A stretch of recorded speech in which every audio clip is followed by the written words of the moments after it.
Smart meter মই নিজেও খবৰ লৈছোঁ আমাৰ গাঁও অঞ্চলত য'ত স্মাৰ্ট মিটাৰ লগাইছে আৰু সবতে ৰিপৰ্টটো পাইছোঁ যে পূৰ্বৰ মেনুৱেল মিটাৰতকৈ স্মাৰ্ট মিটাৰৰ বিল বেছিকৈ আহি আছে। গতিকে এইটো যিটো আন্দোলন চলি আছে এইটো আন্দোলনটো যুক্তিসংগত আৰু এই দাবীটো ন্যায্য দাবী।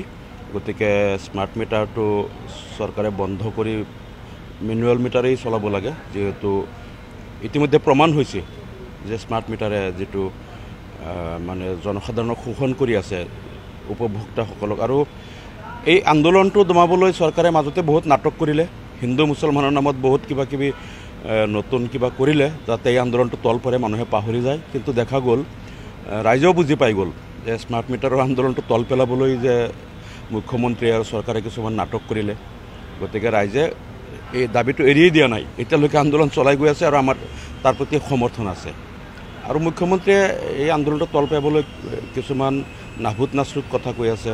দুদিন পূৰ্বেও ক'লে যে নগাঁও আৰু মৰিগাঁও জিলাৰ মাছ বিষাক্ত মাছ। এইটো এটা অতি দায়িত্ব জ্ঞানহীন আৰু টুলুঙা মন্তব্য। এগৰাকী মুখ্যমন্ত্ৰীয়ে নিজৰ ৰাজ্যৰ দুখন জিলাৰ মীন পালকসকলক এনেকৈ অপমান কৰাটো যথেষ্ট গৰিহণাযোগ্য। আমি গৰিহণা দিছোঁ মুখ্যমন্ত্ৰীৰ বক্তব্যক।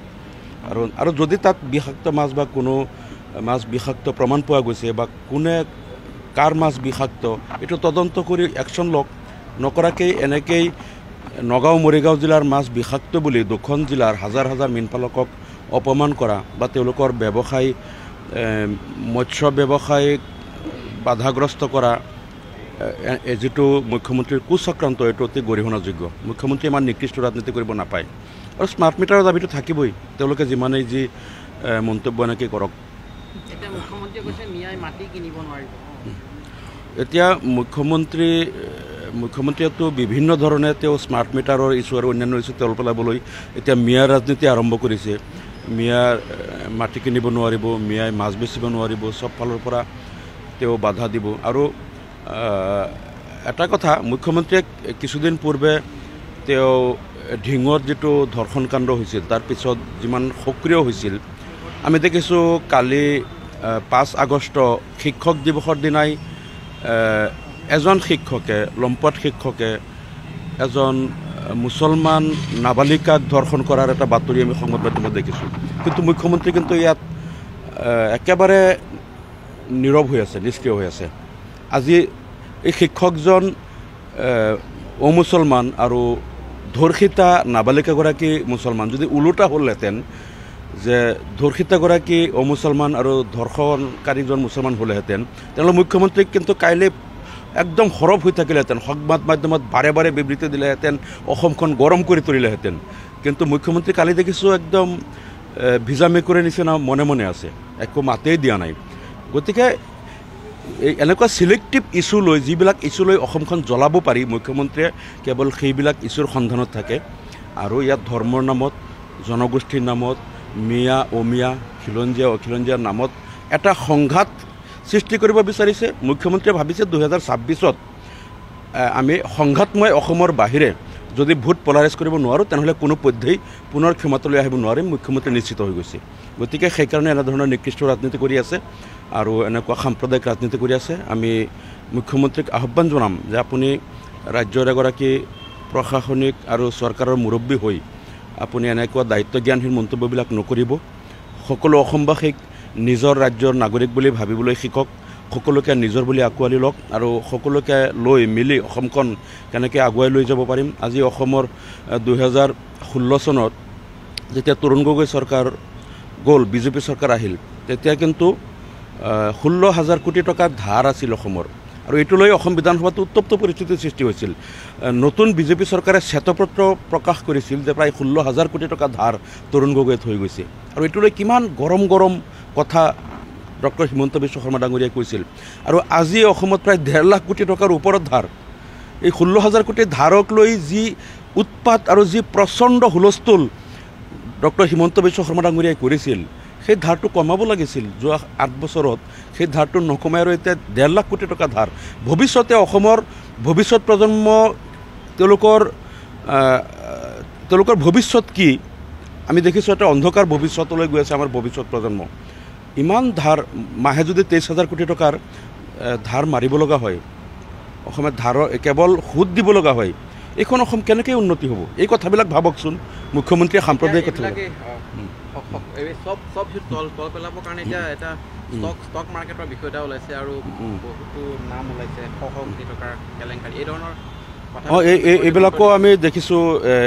ইয়াতো আমি আচৰিত কথা, এইখন অসমতো এনেকুৱা মানে কিবা অনলাইন ইনভেষ্টমেণ্টৰ নামত যিটো কেলেংকাৰী ইয়াত আহিছে, মানে ইয়াতে চুমি তাৰ্কিক মানে বিভিন্ন নাম বিভিন্ন ধৰণে ওলাই আছে। আৰু এই বিশালৰ যিটো বিশাল সম্পত্তি আমি চাই আচলতে আমিও আচৰিত, কেনেকৈ সম্ভৱ ইমান সম্পত্তি। গতিকে এইবিলাক মানে তদন্ত হৈ কঠোৰ মানে পদক্ষেপ চৰকাৰে ল'ব লাগে, যাতে এনেধৰণৰ প্ৰবঞ্চনাৰ ঠগবাজিৰে অসমবাসীক কোনেও আৰু ঠগিব নোৱাৰে, আৰু যাতে কোনেও সস্তীয়া ধন আহৰণৰ কাৰণে যাতে কোনো ধৰণৰ অবৈধ পন্থা অৱলম্বন নকৰে, এই বিষয়ে চৰকাৰ সক্ৰিয় হ'ব লাগিব। ইয়াত চাব, চৰকাৰৰ কিছুমান লোক হয়তো শাসকীয় পক্ষৰ কিছু লোক জড়িত আছে। আমি বিভিন্ন এংগলৰ পৰা এনেকুৱা কিছুমান কথা শুনি আছোঁ। ভালকৈ যদি তদন্ত কৰে, শাসকীয় পক্ষৰ কিছু নেতা কৰ্মী ইয়াত জড়িত আছে আৰু তেওঁলোকৰ ছত্ৰছায়াতহে এই কাণ্ডবিলাক হৈছে, নহ'লে এইটো সম্ভৱেই নহয়। যদি কওঁ যে তাৰ্কিক বৰা আৰু চুমি বৰা আচলতে যদি কওঁ যে সাধাৰণ ব্যক্তিৰ দৰেই, কিন্তু তেনে ক্ষেত্ৰত বৰ্তমান পৰ্যন্ত এতিয়ালৈ আৰক্ষীয়ে বিচাৰি উলিয়াব পৰা নাই। গৃহ বিভাগৰ দায়িত্বত মুখ্যমন্ত্ৰীগৰাকী আছে, গতিকে গুৱাহাটীৰ মাজমজিয়াত বোম থৈ গ'ল, ৰাজ্যৰ ভিন্ন প্ৰান্তত থৈ গ'ল, তাৰপিছতো বিচাৰি না আচলতে বিচাৰি উলিয়াব পৰা নাই নে বিচাৰি উলিয়াব বিচৰা নাই, সেইটোহে প্ৰশ্ন। আমাৰ সন্দেহ যে তেওঁলোকক গ্ৰেপ্তাৰ কৰিব বিচৰা নাই, চৰকাৰৰ সদিচ্ছা নাই গ্ৰেপ্তাৰ কৰিবলৈ, হয়তো বিচাৰি থকাৰ নাটক এটা কৰা হৈছে। কাৰণ তেওঁলোকক গ্ৰেপ্তাৰ কৰিলে তেওঁলোকৰ ভাষ্যত আৰু এনেকুৱা কিছুমান নেতা কৰ্মীৰ নাম ওলাই আহিব, যাৰ কাৰণে বিজেপি হোলটেকত পৰিব। সেইকাৰণে তেওঁলোকে কথাটোক মানে গাপ দিব বিচাৰিছে বিষয়টোক, আৰু তেওঁলোকক গ্ৰেপ্তাৰ কৰিব বিচৰা নাই। আৰু যিসকল ৰৌবৰালীৰ ইয়াত জড়িত আছে, যাতে তেওঁলোকৰ নাম প্ৰকাশ নহয়, বিজেপি চৰকাৰ হোলটেকত পৰিব লগা নহয়, তাৰ কাৰণে তেওঁলোকে গাপ দিব বিচাৰিছে। এই এছেম্বলিত নামাজৰ কথা বন্ধ কৰি দিলে, নামাজ বিলুপ্তি কৰি দিলে, তাৰপিছতে কিন্তু আজমল ডাঙৰীয়াই কৈছে যে নামাজ আকৌ হ'ব, এছেম্বলি চলি থকা সময়ত নামাজ আকৌ আমি পঢ়িম। 1.5 বছৰহে আছে হিমন্ত বিশ্ব শৰ্মা, কি ক'ব সেই সম্পৰ্কে? আজমলেতো কৈয়ে দিলে, আজমল ডাঙৰীয়াই কৈয়ে দিলে নামাজ আমি পঢ়িমেই। আজমল চাহাবে ঠিক কথা কৈছে, কাৰণ এছেম্বলি চলি থাকিলেও যদি নামাজৰ ব্ৰেক নিদিয়েও, নামাজ যিসকলে নামাজ পঢ়ে তেওঁলোকে নামাজ পঢ়িবই। এছেম্বলিত লাগিলে আমি ডিভাইচ এৰি হ'লেও নামাজ পঢ়িবলৈ যিসকলে নামাজ পঢ়ে যাবই, এইটো বন্ধ কৰিব নোৱাৰে চৰকাৰে। ব্ৰেকটোতো না ব্ৰেক না, হয়তো চৰকাৰ পৰিৱৰ্তন হ'লে সেইটো আকৌ হয়তো তেতিয়া হিমন্ত বিশ্ব শৰ্মা যেতিয়া পাৱাৰত নাথাকিব, নতুন চৰকাৰ আহিলে হয়তো এছেম্বলিৰ ৰুলছবিলাক প্ৰচিডিউৰ আৰু ৰুলছবিলাক চেঞ্জ হ'বও পাৰে, আকৌ এনেকুৱা এৰি আহিবও পাৰে। গতিকে এই কথাটো তেতিয়া দেখা যাব সময়ত। আৰু ইউৰিয়া দিয়া মাছ খাবলৈ, নগাঁৱৰ মাছ খাবলৈ মুখ্যমন্ত্ৰীগৰাকীয়ে বন্ধ কৰিছে। তেনেস্থলত কিন্তু নগাঁৱৰ মাছ খাম বুলি কৈছে। ইউৰিয়া সঁচাকৈ আমাৰ কিডনী বা ইউৰিয়া নগাঁৱৰ মাছত যে ইউৰিয়া দিয়ে নে নিদিয়ে, যদি দিয়ে কোনে দিয়ে, মুখ্যমন্ত্ৰীৰ যদি সৎসাহস আছে তেওঁলোকৰ নাম ৰাজহুৱা কৰকচোন।